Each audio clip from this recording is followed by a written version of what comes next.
everybody, Charlie King here with you again, and we've got Billy Horschel.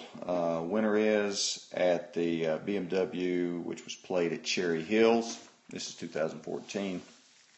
And, really solidly built golfer. You can see he definitely works out. Played at the University of Florida. I mean, this has been the year of the SEC. I mean, all these Georgia players who've won this year, and he's a Florida player, so a lot of good golf in the SEC. But anyway, we start out on his face-on view. We've got a couple of just very average camera angles. So this camera angle is not dead face-on. It's a little bit in front of him, so the ball position looks back, so we can't really judge the ball position. Good grip. Good with the stance, looks very comfortable. And so as we go back, we see a little bit of head movement. We see his head move back a tick. We see it move down just a little bit.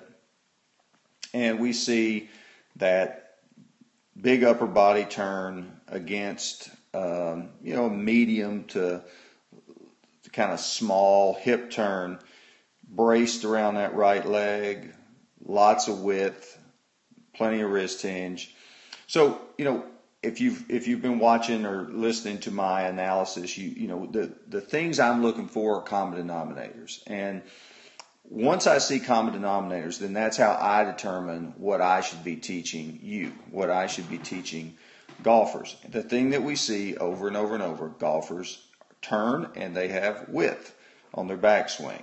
We don't always see the same swing plane, but we always see that. We always see that brace in that right leg. So then now as he starts forward, we see the hip bump. So you see it start moving back toward that red line I drew, and it starts to turn. At that point right there, his hips are a little bit open. You can see his back is still somewhat to the target. That allows the club to come from the inside.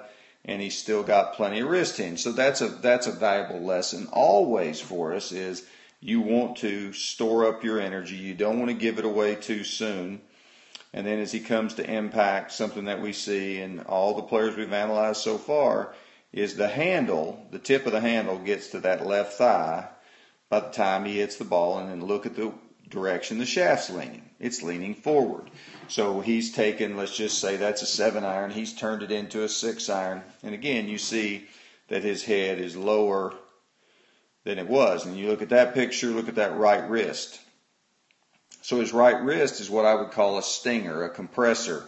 It's not a thrower, it's not a lifter. We don't see that flip in that wrist. So he's hitting against that firm front leg.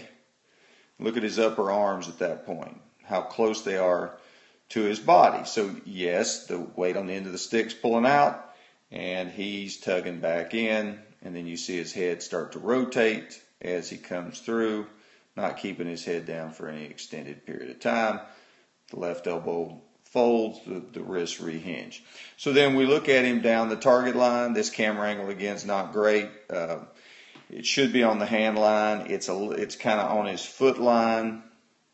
So the club's going to look a little more outside than it really is with good camera angle. But his club head is a little outside his hands, which we see in a lot of players. We see him get to the top, and the club face is just a little above his forearm. So that's what we call a slightly shut club face. And then right here he comes down. And if that camera angle was just a little more over to his hand line, this club would be getting closer to that bottom red line. But the thing to see is you see his hips open, his chest is still a little bit closed. We're going to always see that. There's a separation between the upper and lower body at this point. You don't want your shoulders and hips to both turn to start the downswing. That leads you to be out to in, so that's what a slicer does. Really good players we see on tour, they're coming from inside.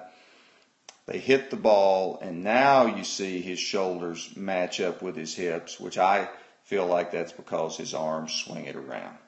Keep up the great work, keep checking this out, and keep being unique.